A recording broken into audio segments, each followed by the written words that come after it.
നമുക്കിന്ന് മൃഗങ്ങൾ സംസാരിച്ചാൽ എങ്ങനെ ഉണ്ടാവും നോക്കാം. നമുക്ക് ആദ്യം എലിയെടുക്കാം. എനിക്ക് എനിക്ക് തേങ്ങ വേണം, തേങ്ങ. അത് കേട്ട് ഒരു പൂച്ച.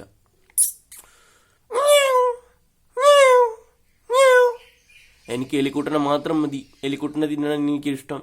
എവിടെ ഓടണ്ടടാ, നിക്കടാ അവിടെ, നിക്ക്. നിന്നെ പിന്നാലെ കൂടുന്നു ഞാൻ, ഓടി ഓടി വരുന്നു. അതുവഴി വന്ന ഒരു നായ ഓടി വന്ന് പൂച്ചയോട്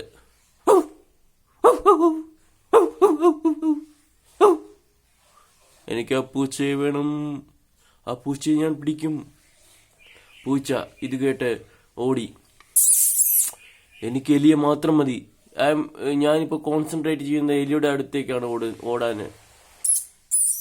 എലി, എടാ പൂച്ചേ, നീ പഠിച്ച സ്കൂളിലെ ഹെഡ് മാഷാണ് ഞാൻ ഓടുന്നത് തേങ്ങയുടെ അടുത്തേക്കാണ്. തേങ്ങ, നിനക്കറിയില്ല എന്റെ ഓട്ടം എത്ര സ്പീഡോടെയാണെന്ന്. നോക്കടാ, നോക്ക് എന്റെ സ്പീഡ് എത്ര സ്പീഡോടെയാണ് ഞാൻ ഓടുന്നത് നോക്ക്. ഇത് കേട്ട പൂച്ച, എനിക്ക് വേണ്ട, എനിക്ക് എന്റെ ജീവൻ മാത്രം മതി, ഞാൻ പോവുകയാണ്. നായ, എന്റെ എലിക്കുട്ടനെ പിടിക്കാൻ ശ്രമിച്ചാൽ നിന്റെ ജീവിതം ഞാൻ നശിപ്പിക്കും, മനസ്സിലാക്കിക്കോ പൂച്ചേ.